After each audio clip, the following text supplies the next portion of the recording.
noches para todos y para todas. Ya estamos de regreso en este ejercicio formativo, en este ejercicio en el marco del segundo Congreso Internacional de Psicología Online 2020. Gracias a las personas que siguen conectadas en este momento, invitarlos a que compartan estos videos en sus redes sociales. Para la Universidad del Bosque, para Conexiones Consultorías, para el octavo foro de guías de intervención. Gracias por estar con nosotros. En este momento ya se encuentra con nosotros la psicóloga magíster en psicología clínica Diana Melissa Cuan. Diana, muy buenas noches. Bienvenida a este espacio. Es un gusto tenerte con nosotros. Buenas noches. Buenas noches, muchísimas gracias. Es para mí también un gusto estar participando de este evento y del impacto que tiene. Realmente muchas gracias por la invitación. No, pues realmente encantados de tenerte aquí. Y bueno, en un ejercicio que ustedes vienen haciendo desde LiveSense hace mucho tiempo, pues con un ejercicio de acompañar a las personas. Ustedes también hicieron unos temas virtuales hace unos tiempos maravillosos, que creo que ese es el impacto y de eso se trata, de poder llevar la psicología a todas las personas, de que podamos impactar y que podamos romper ese mito de la psicología, sacar la psicología de las universidades y de los consultorios a todas las personas para que nuestros mitos alrededor del consultar sea mejor. Doctora Diana, hoy vamos a hablar de consejería clínica para la atención primaria de los problemas emocionados derivados del COVID-19. Eso sí que es trabajo, me imagino yo. Sí, la idea es que hoy tengamos la oportunidad de poderles presentar realmente yo como vocera de un equipo de trabajo pues, en el cual venimos trabajando para desarrollar un protocolo basado en la consejería clínica para la atención primaria de los problemas emocionales derivados del COVID, teniendo en cuenta que, pues, dada la situación que se nos presenta de manera tan intempestiva, pues no necesariamente había protocolos previos y era importante poder dar respuesta, digamos, a cómo poder manejar este primer impacto en términos de la salud mental de todo lo que fue la pandemia. Entonces, la idea es que hoy pueda compartir eso con ustedes. Qué bueno y realmente necesario en este momento, como tú lo dices, no había nada, creo que nadie estaba preparado para una pandemia No, y pues de eso se trata, de empezar a generar conocimiento basado en la evidencia y que empecemos a dar respuestas a esta situación. Pues sin más preámbulo, bienvenida, gracias por estar aquí, Consejería Clínica para la Atención Primaria de los Problemas Emocionales Derivados del COVID-19. Bienvenida. bien, muchísimas gracias. Bueno, como les decía, entonces el objetivo de hoy es poderles presentar en este espacio, compartirles un poco el avance que hemos venido desarrollando en un protocolo de consejería clínica, el cual pues ya estamos empezando a probar en conjunto con un proyecto, pues en un proyecto de investigación que estamos desarrollando en conjunto con la Fundación Santa Fe de Bogotá. Entonces, donde pues estamos actualmente, digamos que haciendo esta atención. Entonces, la idea es poderles compartir un poco esto. Me gustaría también, digamos, al final y dependiendo, no sé cómo va a ser la interacción, sus comentarios, sus observaciones van a ser pues muy importantes. Bien, bueno, con lo primero que quiero comenzar es con el impacto que ha generado, digamos, toda la pandemia del COVID-19.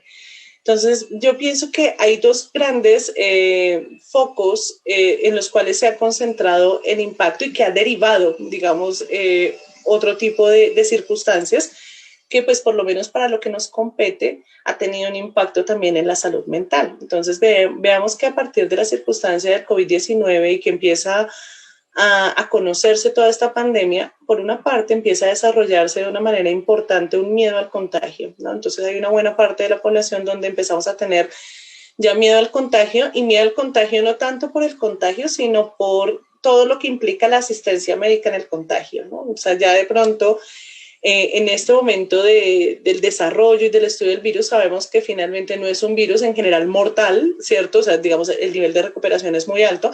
No obstante, los puntos críticos que pueden presentar algunas personas y digamos, la poca, o más bien la imposibilidad que tiene el sistema de salud de responder ante todos los usuarios al tiempo, pues lleva a que la tasa de mortalidad sea alta en un periodo corto de tiempo, y justamente eso es lo que lleva el miedo al contagio. Más, digamos, las personas que han venido estudiando, este miedo no es solo el miedo al contagio, el miedo a la muerte, sino que al ser un virus que, si bien es cierto, viene de una cepa que ya se había estudiado, pero pues es una cepa distinta, también se están estudiando los efectos colaterales a nivel neurológico, por ejemplo, del virus. Entonces, también no solo es el miedo al contagio por el contagio y la mortalidad, sino porque no conocemos en esta momento ciencia cierta si puede tener unos efectos a largo plazo. Por el otro lado, digamos que el otro impacto que nosotros vamos viendo tiene que ver, por lo menos en Colombia, porque pues lo vamos a hacer como contextualizados en este momento al país. En Colombia y en algunos países de Latinoamérica estuvo asociado a todas las medidas restrictivas que empezaron a generarse debido al desarrollo de la pandemia y a las consecuencias que empezaron a tener estas medidas restrictivas. Entonces, miremos que toda la prevención y todo el manejo del COVID pues llevó a que nosotros tuviéramos numerosos cambios en las actividades y en el estilo de vida, ¿sí? Empezó a cambiar, digamos, nuestro mundo social. O sea, piensen que todo el distanciamiento físico empieza a cambiar la forma en la que nosotros interactuamos. Empieza a restringirnos de una cantidad de actividades sociales, de una cantidad de actividades, digamos, que implican el poder interactuar con otras personas. Fuera de eso, nos lleva a cambios en nuestro estilo de vida, porque eso implica que nosotros ya empecemos primero, a adquirir más productos que nos van a ayudar, digamos, a protegernos, y por otro empezar, digamos, a involucrar estas actividades como, por ejemplo, en este momento porque estamos virtuales, pero si estuviéramos presencial todos estaríamos con tapabocas y eso ya también cambia la forma de interacción. Piensen que también el hecho de quedarse encerrados en casa y tener, digamos, restricciones para salir empieza a cambiar, digamos, un poco esto, más todo lo que empieza a tener una implicación importante sobre todos los países, digamos, latinoamericanos que no tenemos los mismos recursos económicos, y es empezar a mirar esas diferencias sociales cuando todo empieza a cambiar, ¿no? Y es que a ti te dicen, tenemos que estar todos en casa, y cuando yo no tengo casa, ¿qué pasa? ¿Sí? ¿Qué pasa cuando yo, o sea, digamos, no tengo un lugar estable? ¿Qué pasa cuando yo no me puedo quedar en casa porque es que yo vivo en el día a día, ¿cierto? Entonces, si yo no salgo a trabajar hoy, no tengo para traerle comida a mi familia, ¿cierto? Entonces, fíjense que en diferentes niveles y muy posiblemente vamos a tener diferentes impactos y un cambio en nuestras actividades y estilo de vida, donde pues una de las cosas es tener que empezar a acostumbrarnos a un manejo virtual que tiene unas dinámicas diferentes, ¿cierto? Fíjense que, por ejemplo, las personas que lograron empezar a migrar su actividad a estar en casa, cambia la dinámica en la casa. Sí, o sea, de pronto ya no tenemos que estar con la misma persona solo 2 horas al día, sino que ya son las 24 horas al día, ¿cierto? Y entonces quizás las dificultades y los conflictos pueden empezar a acentuarse de una manera importante. Entonces, digamos que todo esto, y que ya llevamos en esto alrededor de unos 8 meses, entonces ha generado en nuestra cotidianidad muchos cambios, ¿cierto? Y esto pues ha tenido un impacto en la salud mental en diferentes niveles, ¿cierto? Entonces, como veíamos, por una parte está todo el temor al contagio, y entonces aquí vamos a empezar a encontrar un poco todas las, digamos que las dificultades en términos de ansiedad para las personas que empiezan a chequear mucho más información, que empezamos a buscar más, que empezamos a estar mucho más atentos a todas las medidas de seguridad, y que muy posiblemente ya nuestra vida cotidiana empieza a cambiar justamente por el temor a que algo pueda pasarle a nosotros o a nuestra familia. Inclusive, si ya tenemos una regulación muy fuerte de ese miedo, vamos a llevar a tener incluso conductas que pueden empezar a, digamos, a molestar o a ser muy difíciles para otras personas en términos, por ejemplo, de estar chequeando información constantemente, estar leyendo noticias constantemente, estar verificando que todas las personas cumplan con las normas, ¿cierto? Entonces, fíjense que hay, digamos que la ansiedad en relación con el cuidado de la salud. Adicionalmente, porque pienso que eso también nos da una mirada de la vulnerabilidad que tenemos, ¿no? ¿Sí? De lo vulnerables que podemos ser frente a una circunstancia biológica. Por otra parte, digamos, tenemos las dificultades económicas. Digamos que para muchas personas todo lo que ha implicado la pandemia en términos de las restricciones, ¿cierto? De las medidas restrictivas, implicó empezar a tener unos altibajos en términos de los ingresos económicos. Y eso empezó a generar muy posiblemente mayor ansiedad, mayor frustración y quizás mayores conflictos interpersonales. O sea, veamos que muchos de los efectos que se tienen en términos de la dinámica debido a la pandemia, y más que la pandemia, el aislamiento que se tuvo y a la cuarentena que se tuvo, ha tenido que ver con el impacto que tuvo en las relaciones interpersonales, ¿no? Y cómo, por ejemplo, algunas de estas dificultades económicas, que no fue de pronto de solo un miembro de la familia, sino de muchos miembros de la familia, empezaron a alterar de una forma importante la convivencia. Los cambios importantes en las actividades, el tener que acostumbrarse, como les decía hace un momento, digamos, a tener que convivir con las mismas personas mucho tiempo. Ahora pensemos cuando esta situación es tener que convivir con tu agresor o tu agresora, o tu abusador o tu abusadora, ¿cierto? O a tener que tolerar mucho más tiempo relaciones que antes de la cuarentena venían siendo conflictivas, ¿cierto? O empezar a tener a los niños en casa. Yo pienso que todas las personas que han tenido hijos, yo recuerdo todos estos memes diciendo, y la vida de los solteros es igual, o cómo funciona la pandemia para reinventarse cuando tienes 3 hijos, ¿cierto? Entonces, y toda esta exigencia que viene con el tener que ya estar atento, digamos, a los deberes escolares, pero tener niños que te van a demandar y que al verte en la casa no entienden que tú porque estás en la casa estás en el trabajo, sino que también quiere tu atención y eso pues va a generar un poco más de estrés. Bien, la pérdida, por ejemplo, del trabajo, el abandono de los estudios para personas que definitivamente por las circunstancias, por los sectores en los que estaban, sus actividades económicas empezaron a decaer y pues los duelos que se han tenido que vivir por las pérdidas que se han tenido pues derivadas del COVID. Entonces, si se dan cuenta, digamos que más allá del COVID en sí mismo, todas las medidas y todo lo que nos ha tocado a nosotros ajustarnos ha llevado a que sea, digamos, a que estemos mucho más propensos a poder tener, digamos, a la mano muchas más emociones que pueden ser incómodas, como la ansiedad, como la tristeza, como la ira, ¿cierto? Y que eso empiece a desarrollar, empezar a sentir muchísimo más frustración y adicionalmente no ver tan claro el futuro. Porque yo pienso que una de las cosas importantes y sobre todo el impacto en la salud mental no está solo, aunque las mismas circunstancias de cambio y las mismas, digamos que las mismas actividades que nos tocó reajustar para ajustarnos a esta pandemia, digamos, tuvieron un impacto, sino que tampoco tenemos mucha claridad sobre lo que va a pasar. O sea, digamos, tampoco es que alguien pueda decir con certeza, fijo, fijo, va a pasar esto. Claramente hemos venido construyendo un poco más de certeza en la medida en que pasa el tiempo y eso pues da un poco de estabilidad, pero para muchas personas todavía la situación sigue siendo demasiado incierta frente a lo que puede ocurrir posteriormente, por lo cual es mucho más probable que puedan empezar a presentar o a experimentar mucho más síntomas asociados a la ansiedad, a la tristeza, a la ira y a problemas conductuales asociados con la desregulación de esas emociones, ¿sí? Entonces, digamos, dado todo este marco y dado, digamos, cómo se viene presentando y lo rápido que fueron los cambios, porque yo creo que en este momento, quizás unos más que otros, estamos un poco más ajustados a lo que implicó, pero el momento más difícil fue empezar a tener que vivir y empezar a ajustar un poco todo esto y saber, bueno, ¿y aquí cómo vamos a responder? ¿Qué vamos a hacer? O sea, digamos, por lo menos en términos de salud mental, parte de nuestras preocupaciones eran, bueno, ¿y esto cómo va a impactar? Y realmente es una de las preocupaciones actuales, es cómo va a impactar, no ahora. ¿Qué va a pasar con la salud mental de la gente que, bueno, de todos los que vivimos en este momento, de aquí a un año, de aquí a un año y medio, donde ya podamos, o sea, donde ya lo más crítico pase y ya podamos empezar a ver los efectos.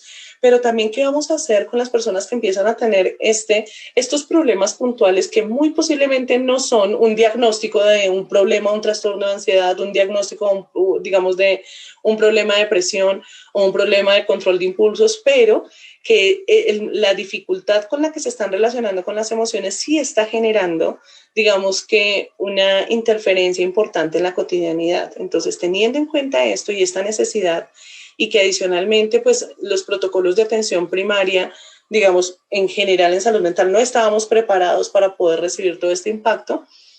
Como les decía, pues el grupo de investigación y ya posteriormente ya la implementación junto con la Fundación Santa Fe de Bogotá, pues buscamos desarrollar un protocolo de atención basado en la consejería clínica, ¿sí? Para el abordaje de estos problemas puntuales asociados a la pandemia. Entonces, lo primero es que miremos un poco a qué nos referimos cuando hablamos de la consejería clínica, porque la consejería clínica o el counseling es, digamos que más una actividad que está mucho más, o sea, se ve con mayor frecuencia en el Reino Unido y en Estados Unidos. La figura de counseling acá, por lo menos en counseling en clínica, no se ve. Pero esta figura es una figura intermedia entre un psicólogo clínico que va a trabajar sobre trastornos puntuales en salud mental o problemas graves de salud emocional y personas que empiezan a tener dificultades con las emociones, con las relaciones o digamos con su cotidianidad y que pues aprender habilidades podría funcionar. Entonces es ese punto intermedio que pues digamos estamos buscando que empiece a generar un poco más de espacio o abrir un poco más de espacio, porque particularmente yo estoy convencida que si nosotros logramos manejar buenos procedimientos en atención primaria, eso no solo va a ser mucho más efectivo, sino que también va a ayudar a descongestionar los servicios de salud para que, pues, digamos, puedan llegar las personas que realmente están teniendo problemas mucho más graves o mucho más crónicos. Entonces, la consejería clínica primero asume que la salud mental debería ser asequible a todos los miembros de la comunidad, ¿sí? Por lo tanto, digamos, asume que el hecho de que nosotros aprendamos habilidades debe estar al alcance de todas las personas, no solo de algunas personas. Y por esto, los counselors, digamos que son figuras intermedias que no necesariamente van a trabajar, como les decía, problemas puntuales en relación a los trastornos emocionales o conductuales, sino que van a estar orientados justamente a favorecer el desarrollo de la salud mental. Que como nosotros ya sabemos, la salud mental no es la ausencia de una enfermedad, sino que involucra el hecho del desarrollo de habilidades para poder construir una vida que genere bienestar, que genere plenitud, que genere un poco más de estabilidad y que esté mucho más consecuente a lo que yo estoy buscando en mi vida. Entonces, y eso es un indicador de salud mental. Por otro lado, ve al usuario, por fortuna como muchas, digamos, de las terapias actuales, como un agente activo dentro de su proceso de salud de enfermedad. Es decir, las personas tienen que hacer cosas activamente en su cotidianidad para poder cultivar ese bienestar y poder cultivar la calidad de vida que a la final va a llevar a tener unos buenos indicadores de salud mental. Bien, brinda un acompañamiento para el manejo de dificultades puntuales. Por lo tanto, no es un tratamiento para el abordaje de problemas emocionales graves o trastornos mentales.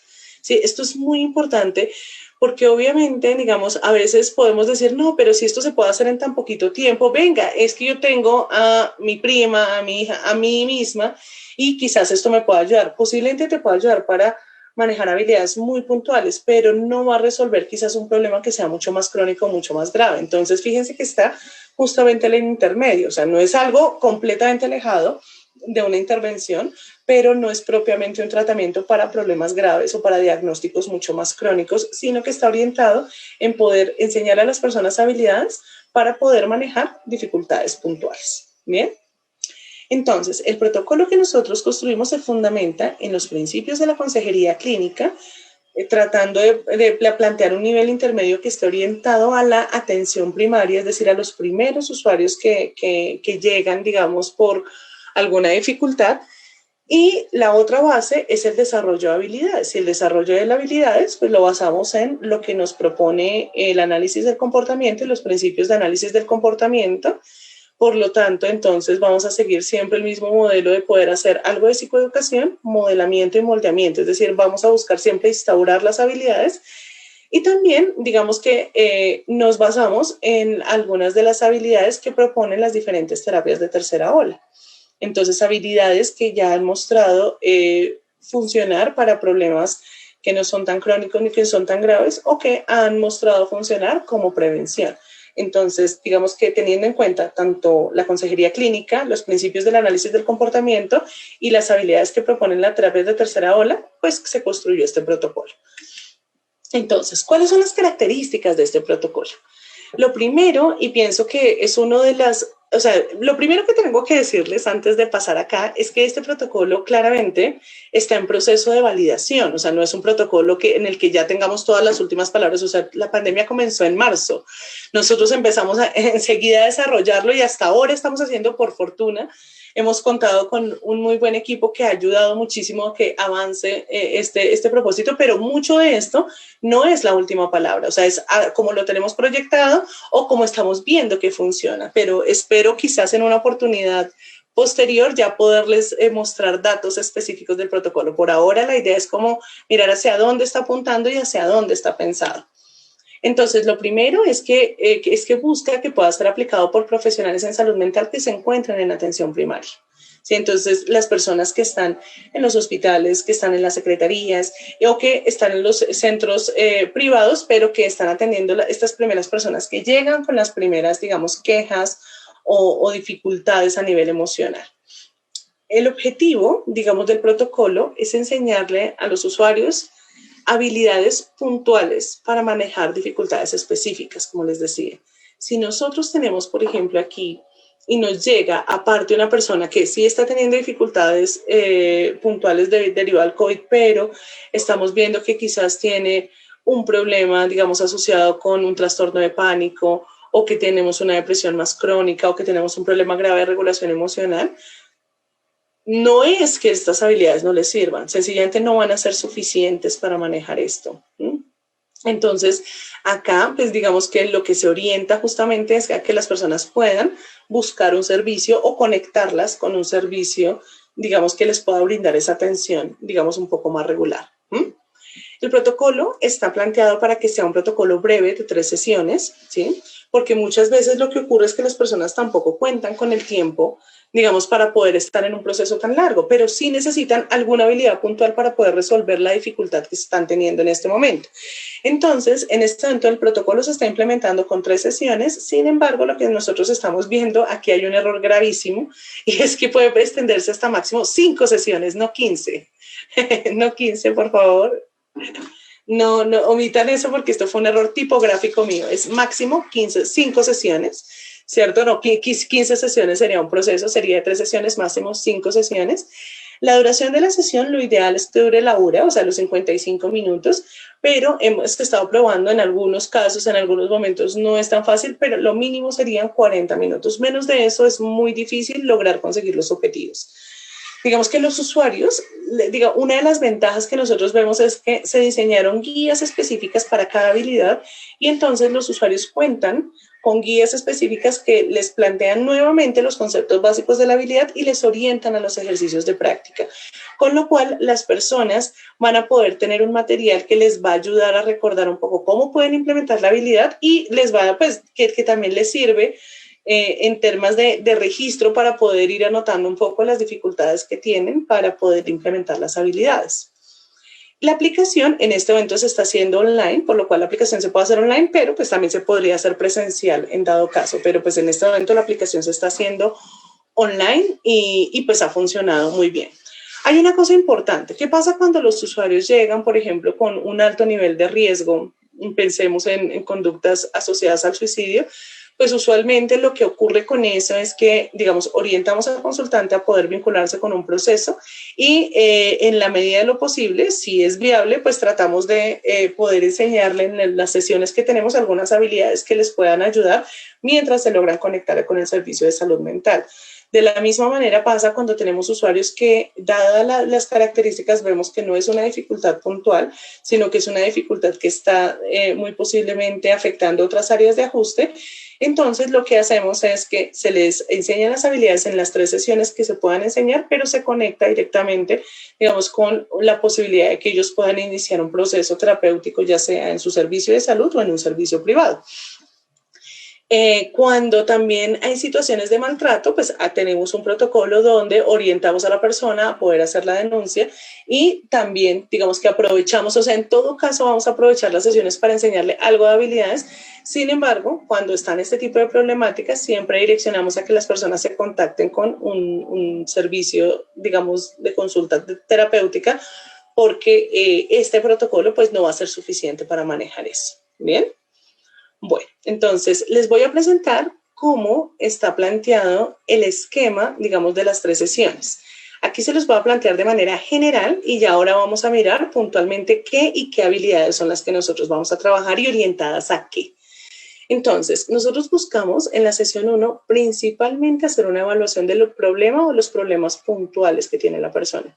¿Por qué? Porque eso nos da en principio un parámetro o le va a dar al terapeuta un parámetro de realmente qué tan puntual o qué tan crónico o qué tan interferente está siendo el problema y eso ya también nos da desde la primera sesión, digamos, la posibilidad de darle una dirección al consultante para no generar una expectativa que no corresponde.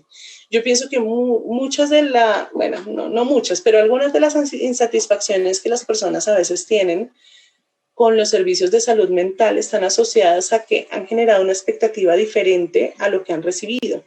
En parte, digamos, de esto es poder generar desde la primera sesión, una expectativa realista de lo que las personas pueden recibir. Por lo tanto, tener la posibilidad de limitar y evaluar los problemas en principio nos va a ayudar justamente a mirar si realmente van a ser suficientes estas 3 sesiones con estas habilidades puntuales o quizás la persona esté presentando un problema que amerite justamente iniciar un proceso psicológico. Por otra parte, el otro gran objetivo de esta primera sesión está orientado a identificar la meta del consultante, es decir, que nosotros muchas veces caemos en el error de adivinar qué es lo que quiere la persona sin preguntárselo directamente, ¿sí? A veces la persona nos dice, es que tengo muchos problemas con mi pareja, y a veces uno podría pensar sin preguntar que lo que quiere la persona es arreglar los problemas con su pareja, y quizás no.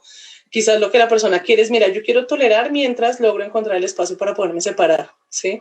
Entonces, es importante que nosotros evaluemos específicamente qué es lo que quiere lograr la persona con este proceso. Y fíjense que esto también nos va a ayudar mucho a mirar y a evaluar si realmente lo que la persona está buscando con esta consejería, se lo podemos dar con esta consejería, ¿sí? Y si no, pues también nos va a ayudar a establecer un poco mejor la expectativa que la persona tiene. Y en la primera sesión iniciamos con un entrenamiento en mindfulness. En la segunda sesión, digamos, ahora ya voy a ir un poco más despacio con cómo se hace eso. O sea, en este momento, como les digo, les voy a presentar de manera general cada sesión, como el objetivo de cada sesión, y ya posteriormente vamos a tener la posibilidad de ir un poco más detalladamente. En la sesión 2, pues siempre que nosotros enseñamos una habilidad, ahora vamos a ver un poco cómo se hace eso, tenemos un feedback de la práctica de las habilidades.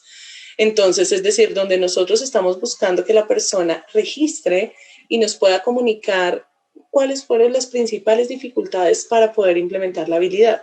Como la primera habilidad que vamos a implementar para todas las personas es la habilidad de mindfulness, entonces empezamos la sesión haciendo una retroalimentación de cuál fue el resultado de la práctica de mindfulness, qué obstáculos se le presentaron a la persona, qué cosas fueron más fáciles, qué cosas fueron más difíciles, y pues con base en eso pues empezamos a orientarla para que pueda, digamos, practicar la habilidad mucho más fluidamente la siguiente semana. Identificamos con base en la evaluación la variable con mayor interferencia. Ahora ya vamos a ver un poco cuáles son esos tipos de variables, y con base en esa variable vamos a escoger el grupo de habilidades que le vamos a enseñar a la persona. Y vamos a entrenar esa habilidad, digamos, elegida de acuerdo con esa variable que es la que genera mayor interferencia. Y en la sesión 3 tenemos 2 opciones, ¿sí? Vamos a hacer nuevamente el feedback de esta habilidad que nosotros entrenamos, y de acuerdo con ese feedback, de acuerdo con lo que nosotros veamos, es decir, cómo le fue a la persona implementando, vamos a tener 2 opciones.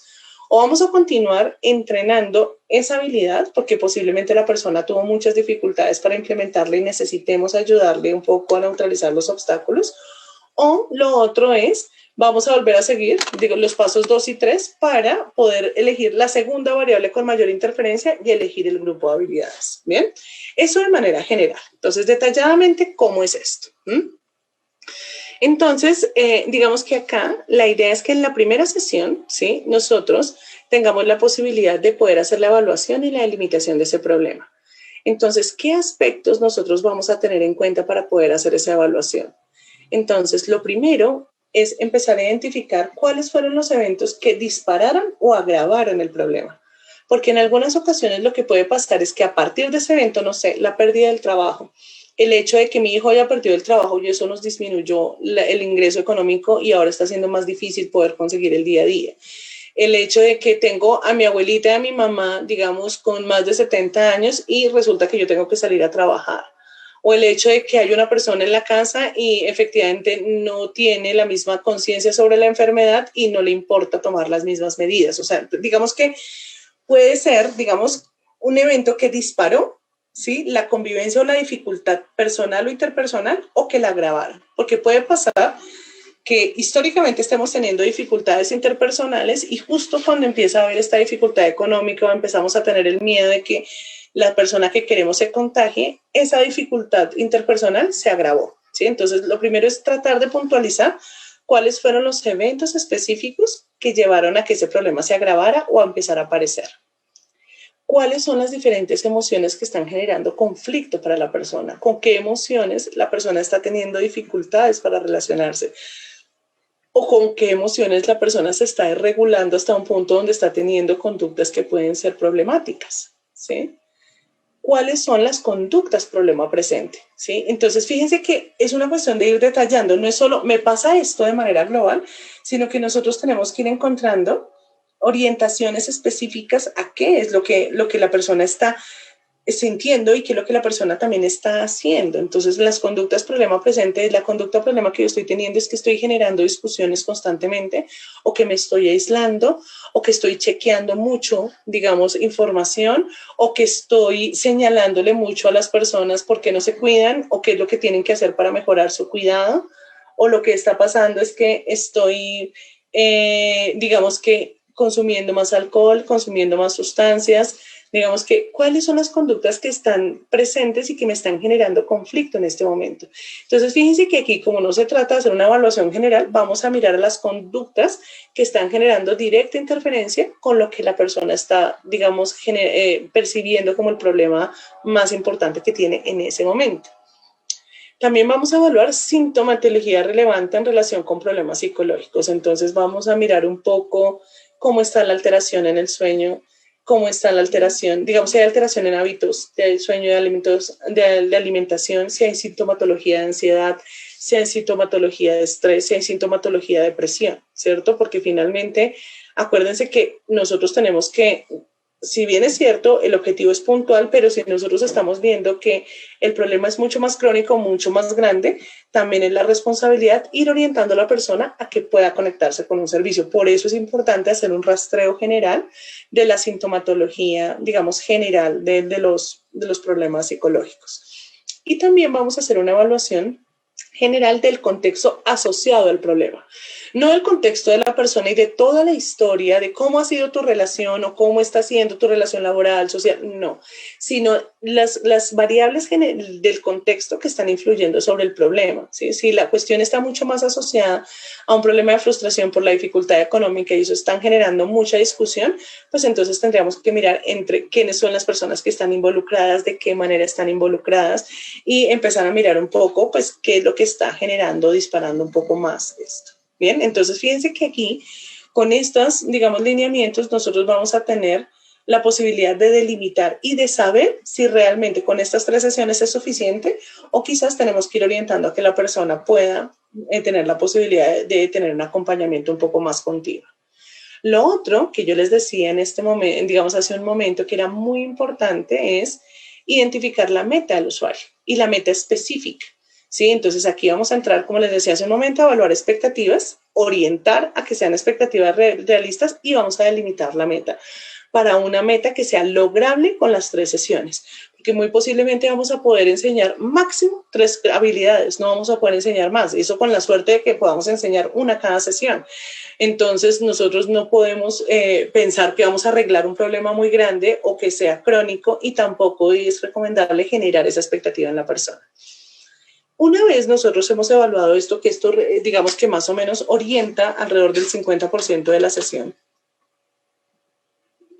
entonces se aborda habilidad de mindfulness.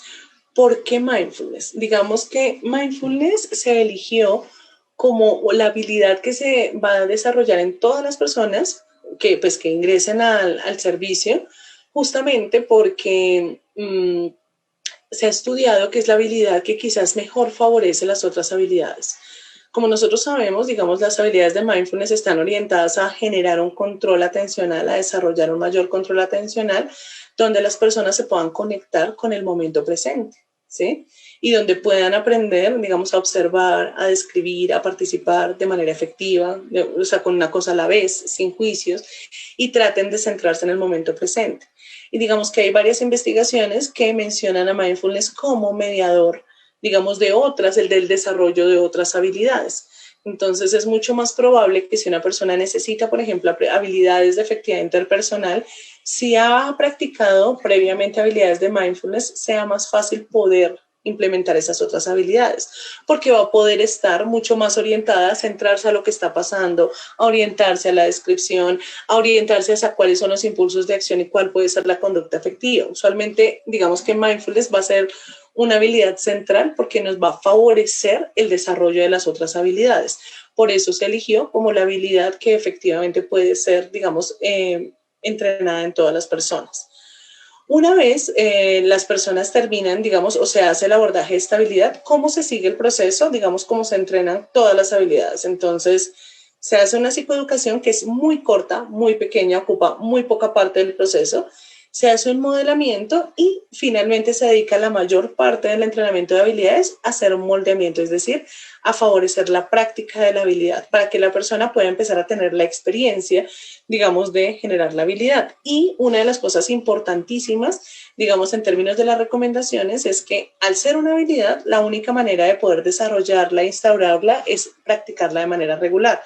Por lo tanto, nosotros vamos a orientar a que las personas empiecen a practicar de manera diaria la habilidad que nosotros entrenemos, ¿sí? Y para eso se envía el material de apoyo, que es una cartilla de las habilidades específicas, ¿cierto? Donde las personas van a tener igual ese elemento de psicoeducación, van a tener orientación de cómo practicar y también van a tener, digamos que algunos ejemplos o algunos ejercicios que les puedan orientar y dar nuevas ideas para que puedan ir implementando esa habilidad y la puedan ir generalizando muchísimo más fácil. Bien, entonces, y así es la primera sesión. En la segunda sesión, digamos, ¿qué ocurre? Como les decía, cuando les estaba señalando los objetivos, primero se hace la revisión de la práctica, de las habilidades y lo que se hace ahí, de las habilidades de mindfulness, perdón, y después se retoma la meta identificada en la sesión 1. ¿Sí? Porque fíjense que nosotros tenemos que estar orientando lo que le vamos a enseñar a que la persona cumpla la meta. ¿Sí? Si la persona, por ejemplo, lo que necesita es poder mejorar la relación con su pareja, ¿cierto? Pero yo me centro más en que aprenda a manejar su emoción, pues muy posiblemente la persona te va a decir gracias, pero la habilidad no estaba conectada con lo que yo realmente estaba buscando. Y entonces es importante que nosotros conectemos eso, porque muy posiblemente la meta va a estar también asociada a la variable que genere mayor relevancia. Entonces, lo segundo es identificar cuál es la variable, y aquí vamos a hablar de variables de mantenimiento dependiendo los diferentes procesos, sea a nivel de aprendizaje, sea a nivel cognitivo, sea a nivel motivacional. Vamos a identificar la variable que genera mayor interferencia para el cumplimiento de la meta, es decir, eso que se está volviendo el obstáculo mayor. La persona tiene una meta, ¿cuál es el obstáculo más grande que hay? Y con base en ese obstáculo, pues vamos a empezar a vincular las habilidades. Entonces, ¿cómo está? En la respuesta, si la variable que más interfiere es que hay una respuesta emocional asociada a una alta activación fisiológica que interfiere con la cotidianidad, es decir, la persona constantemente está activándose fisiológicamente y esto está generando muchas dificultades, si eso es lo que más interfiere, lo que vamos a enseñar son estrategias para aprender a que la persona se desactive emocionalmente y aprenda a manejar un poco estas subidas, digamos, de todas las respuestas fisiológicas. Si la variable es que las respuestas emocionales están asociadas a múltiples estresores, eso quiere decir que no es solo la activación, o quizás la activación no es la más interferente, sino que aparecen muchas emociones asociadas a muchos. O sea, me preocupa y estoy triste porque no sé qué va a pasar con nuestra situación económica, pero adicionalmente me da mucha ira que mi hijo no ayude en la casa, pero aparte estoy como muy ansiosa porque no sé si vamos a tener dinero para más adelante. O sea, entonces, digamos, cuando ya vemos muchas emociones asociadas a múltiples estresores de diferente tipo, pues vamos a enseñar a las personas estrategias de tolerancia al malestar. Cuando vemos un déficit en la solución efectiva de problemas inmediatos, vamos a enseñarles estrategias de solución de problemas. Si lo que vemos es que hay un déficit para el manejo de las relaciones interpersonales actuales, ¿sí? Es decir, en este momento lo que pasa es que tengo problemas con mi pareja, con mi jefe, con mi compañera de trabajo, con mi hermano. Vamos a enseñar estrategias de efectividad interpersonal.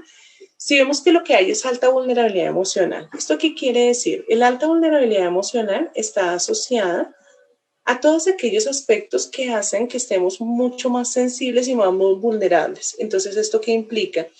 Que de pronto está muy alterado el sueño, están muy alterados los hábitos alimenticios, ¿sí? Entonces, ahí vamos a trabajar principalmente en estrategias de autocuidado.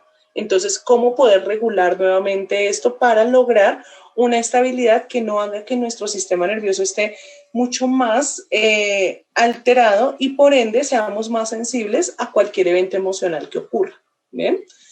Si la variable que es más relevante que son pensamientos altamente perturbadores e interferentes, vamos a aprender estrategias para el manejo de pensamiento. Entonces, la idea, si ven, es que nosotros empecemos a mirar cuál es el obstáculo más grande y dependiendo de ese obstáculo, orientemos a la estrategia o al grupo de estrategias que pueden, perdón, ayudarnos a neutralizar ese obstáculo. Como vemos y como está planteado, digamos que el protocolo es que las personas recibirían máximo 2 de estas habilidades. ¿Por qué? Si una persona necesita las 7 habilidades, muy posiblemente no necesite este protocolo, sino necesite un proceso terapéutico, ¿sí? O sea, si una persona está necesitando más, quizás el problema no es puntual, sino que es un problema mucho más crónico, mucho más complejo, que muy posiblemente va a requerir muchísimo más tiempo. Una vez, digamos, se ha hecho la implementación de la habilidad con base en los mismos parámetros que planteamos, es decir, psicoeducación, modelamiento, moldeamiento, se orienta la práctica de habilidades y se le manda, digamos, al consultante el material de apoyo de la cartilla que se vio, ¿sí? Entonces, si yo vi tolerancia al malestar, solo le envío, no es que le envíe el de todas, sino solo envío el de la cartilla que se vio, ¿sí?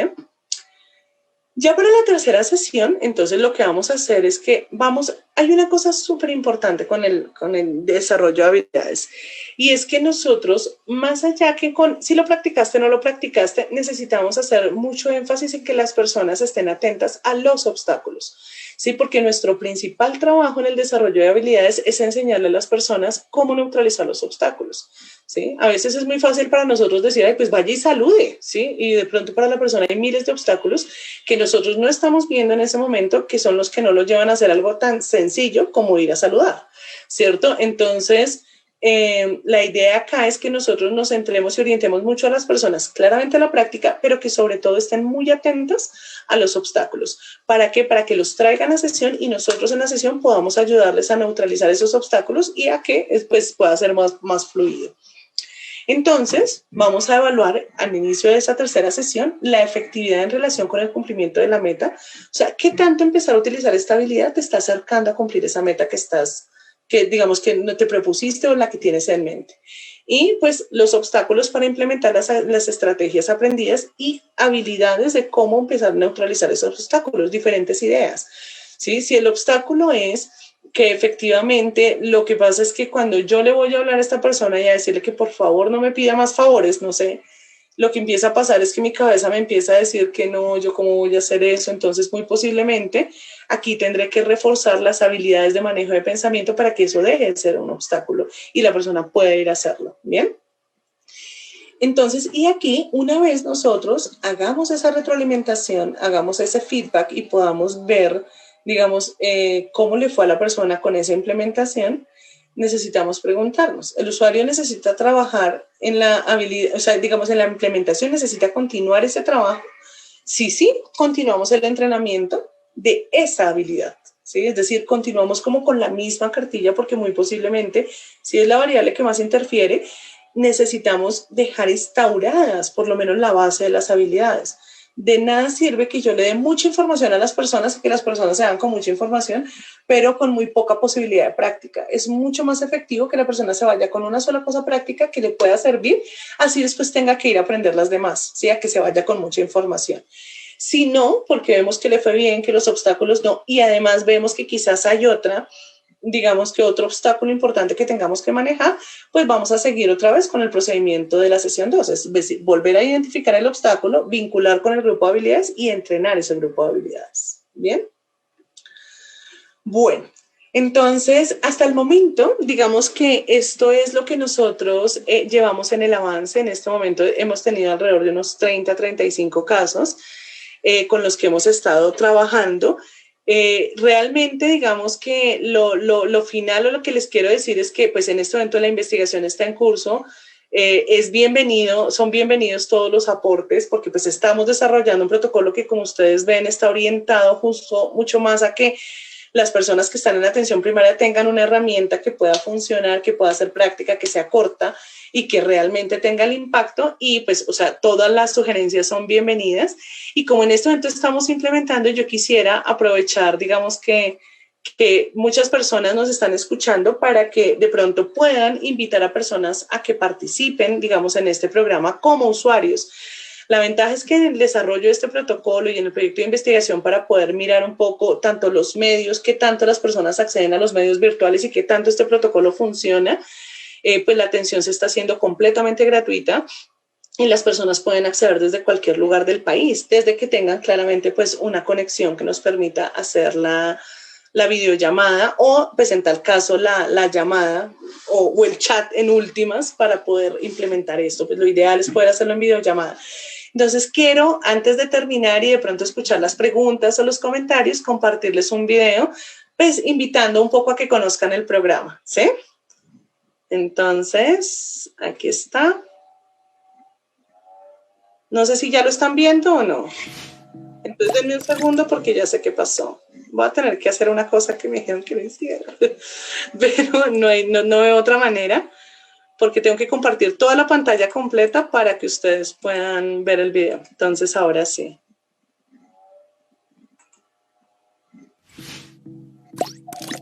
¿Todos están viendo ya el video? ¿Todos sí saben? Listo, entonces, bueno, vamos a subir el volumen. Listo. En el marco de la emergencia mundial por la pandemia del COVID-19 y las consecuencias de esta en la salud mental de la población, la Fundación Santa Fe de Bogotá, en alianza con LifeSense, ofrecerán a la comunidad un programa en consejería clínica sin ningún costo. Las personas podrán tener la oportunidad de asistir a 3 sesiones de atención psicológica por medios virtuales, ya sea por videollamada o chat, para el aprendizaje de habilidades que les permitan abordar de forma más efectiva los problemas emocionales que se hayan generado debido a la situación de la pandemia. Para acceder al servicio y obtener mayor información, ingresa a la página www.quenocundalpánico.co. Una vez estés ahí, dirígete a la parte inferior derecha en donde encontrarás la opción de iniciar un chat. Cuando ingreses tus datos, podrás solicitar el acompañamiento psicológico. Y listo. Tan pronto como sea posible, recibirás respuesta y agendarás la primera sesión. LifeSense, por la vida que quieres vivir. Listo. Bueno, pues muchísimas gracias. No sé si haya dudas, comentarios, pero pues bueno. Hi, my name is Dr. Melanie Harnett and I'm the developer of the DBT. Lo siento, algo pasó. Sí, lo acabo de ver. Ya. Perfecto, bueno, pues interesantísimo todo este trabajo que están haciendo, reconocerte, pues porque definitivamente estas son las iniciativas que hacen que pues, las personas puedan acceder, que me parece muy interesante que esté siendo gratuito, incluso dentro de las preguntas, aunque aquí esa es la ventaja de que sea en redes sociales, esa es la ventaja de que sea en vivo, aquí se crea una comunidad de aprendizaje. Preguntaba a alguien que si había alguna línea telefónica de apoyo psicológico gratuito por causa de la emergencia de COVID. ¿Sabes algo específico en COVID? ¿Específico de COVID? No. Entiendo que no. Las mismas líneas se activaron y lo que hicieron fue, de hecho, una iniciativa muy grande al inicio, pues que eso creo que ya, digamos, no está haciendo con la misma intensidad. Lo que hicieron fue incrementar la cantidad de personas que pudieran estar atentas.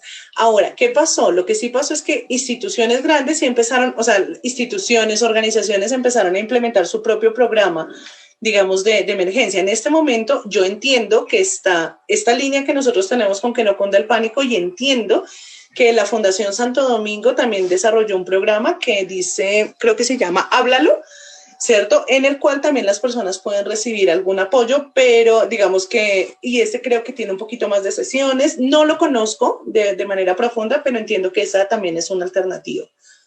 Bueno, perfecto. Diana, te pediría nos repitas por dónde encontramos la página, que sé que hay algunas personas que están preguntando, incluso aquí dicen, me interesa esa asesoría, hablan, me imagino yo que es asociado a lo que decían antes, retraso mental y procesos de aislamiento preventivo o cuarentena por COVID positivo. Me imagino que claro, entran, que no cunda, no sé si te lo puedo escribir porque no lo tengo acá, pero que no cunda el pánico.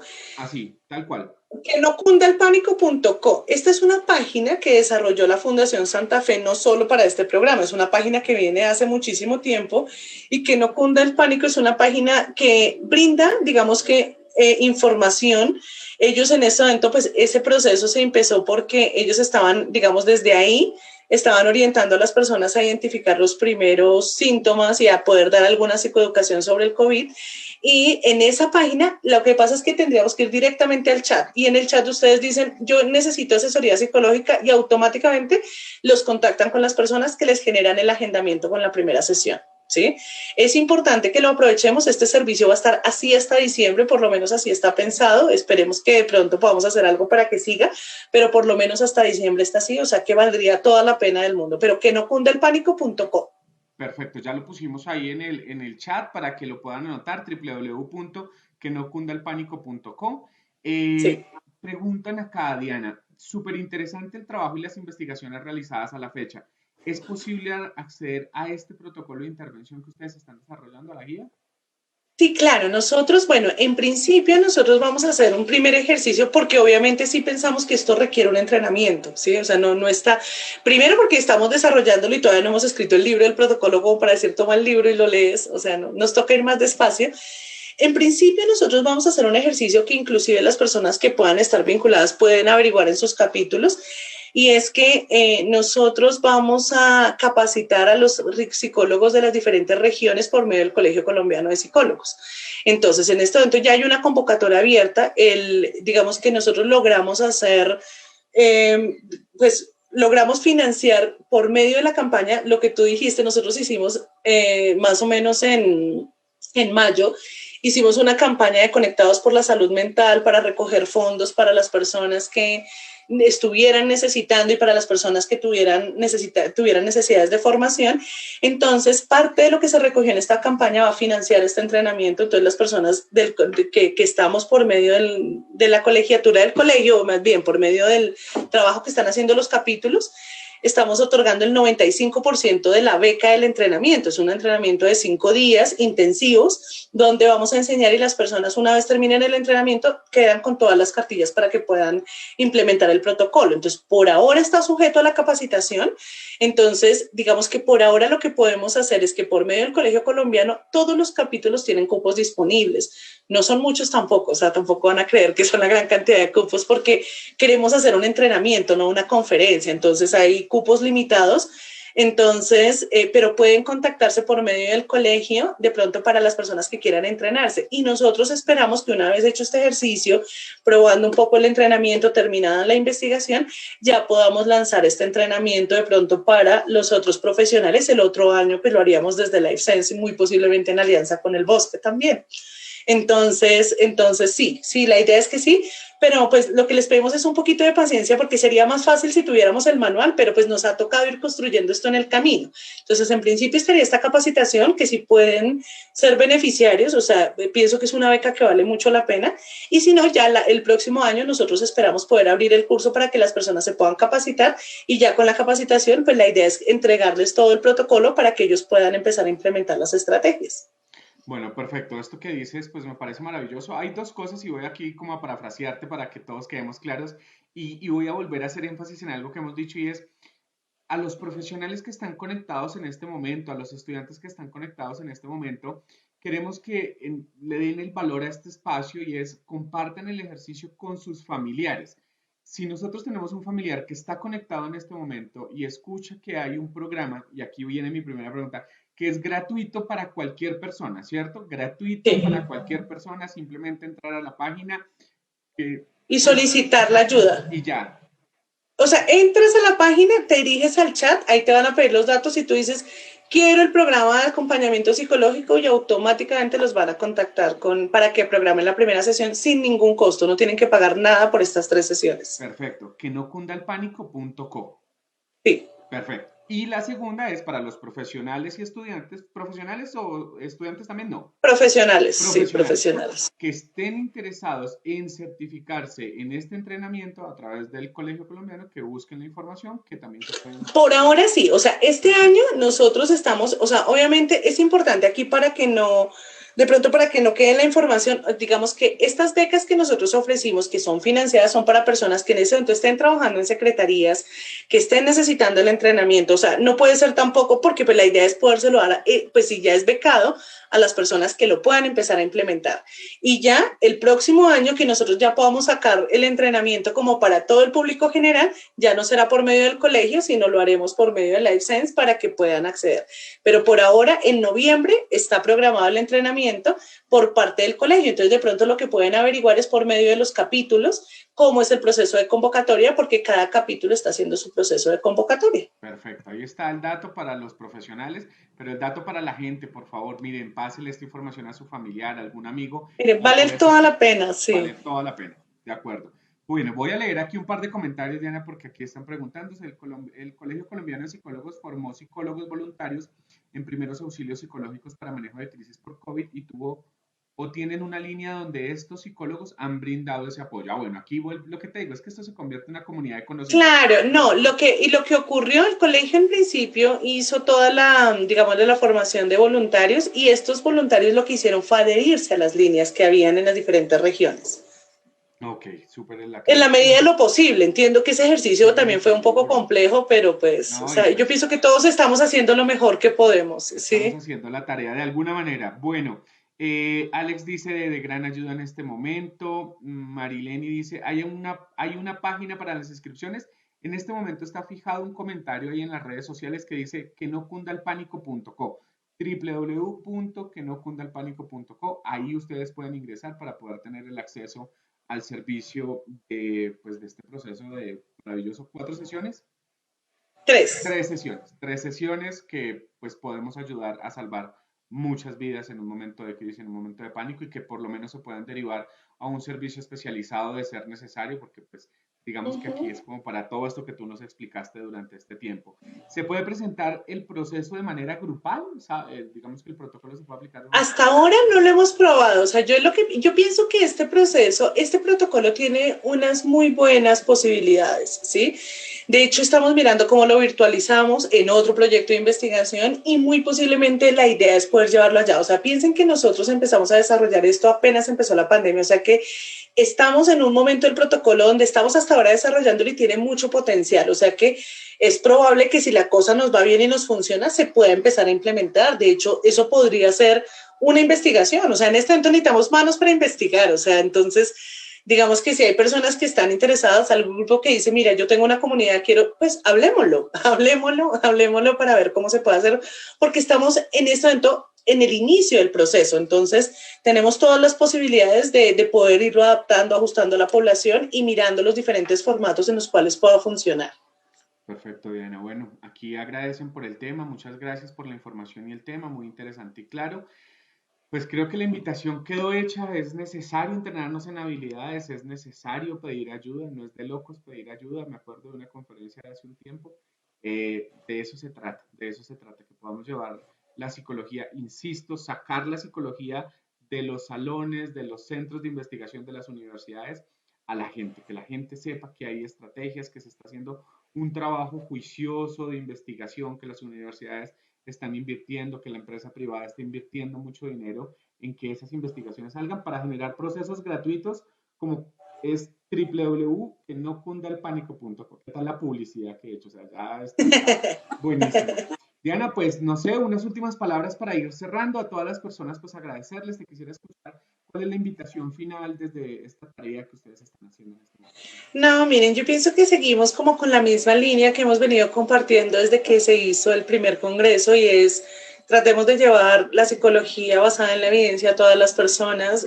Yo pienso que tenemos muchas alternativas para que las personas puedan empezar a encontrar nuevas formas de empezar a manejar lo que les está resultando difícil y creo que es una responsabilidad de cada uno de los psicólogos poder llevar eso a la comunidad, ¿sí? Digamos que aunque soy una persona muy adherente a la academia y pienso y he defendido muchísimo la academia y la investigación, también estoy convencida de que eso tiene que estar al servicio de los problemas sociales y que necesitamos esa conexión con la responsabilidad que tenemos como pues trabajadores de la salud mental, diría yo. De acuerdo contigo. Diana, no sé si nos regalas otro par de minutos, es que apenas, digamos que tenemos un delay como de 10 segundos, entonces ahí están llegando otras preguntas que quisiera hacértela, si me lo permites. Claro, cuéntame. ¿Se ha pensado brindar capacitación a los profesionales de la salud incluidos los médicos, dice acá, voy a leerlo puntual porque después me jalan las orejas. Se ha pensado brindar capacitación a los médicos para realizar tamizajes para evaluar ansiedad, depresión o ingesta de alcohol y drogas, y si en esos tamizajes se detecta problemas, puedan orientar al paciente a recibir ayuda por parte del psicólogo y del psiquiatra.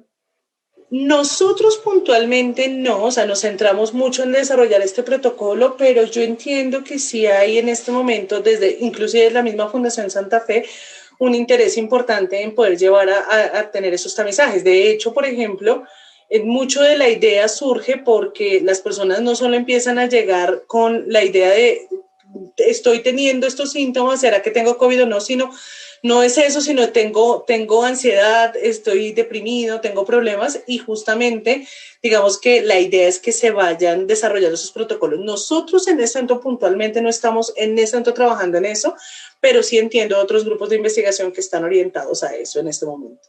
Perfecto, bueno, y creo que es que el tema de salud mental realmente se desajustó con la pandemia, los cuadros asociados al estrés, a la ansiedad, bueno, todo esto que hemos estado hablando y que vamos a seguir hablando durante estos 21 días de congreso, hoy nuestro sexto día, todavía nos queda camino por recorrer. Todavía nos quedan 15 días.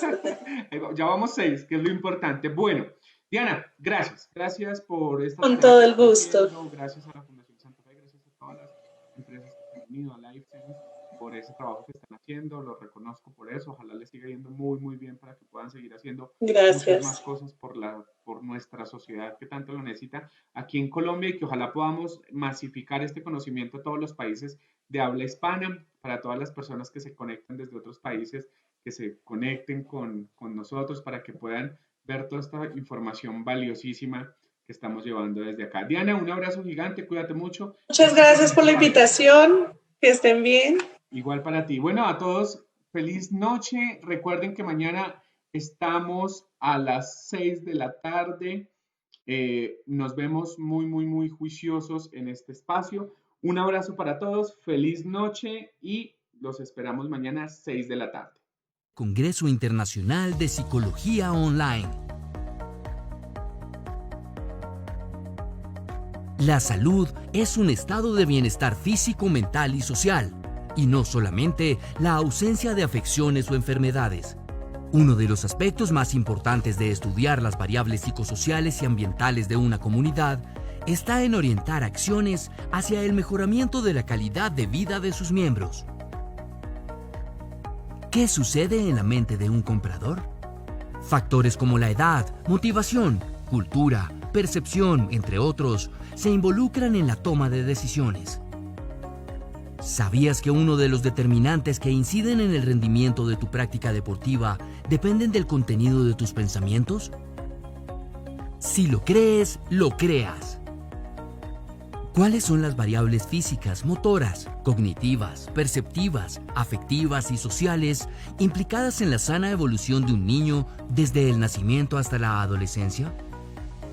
La inclusión como muestra de responsabilidad social. Ruta para atender a las diversas necesidades educativas de nuestro país. Somos una conexión en el universo. Revisaremos la influencia del comportamiento en el ambiente y del ambiente en el comportamiento. ¿Derechos humanos? Imprescindible abordar el enfoque de género y la diversidad sexual. El secreto del cerebro. Exploraremos la interacción de los diferentes elementos asociados al sistema nervioso y cómo dan lugar a las bases biológicas de la cognición y el comportamiento.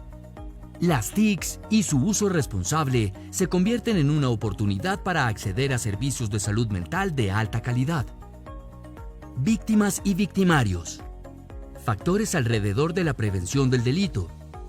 Identificar las herramientas de la atención psicosocial y las realidades de los entornos penitenciarios. Reconoceremos las mejores prácticas y estrategias para gerenciar el talento humano. Seres humanos conscientes crean organizaciones que perduran en el tiempo. La política, lo político y los políticos. ¿Cómo se dan las relaciones entre los fenómenos políticos y los procesos psicológicos? Organiza Conexiones Consultorías. Partner académico Universidad del Bosque. Con el aval de ASCOFAPSI, nuestros aliados.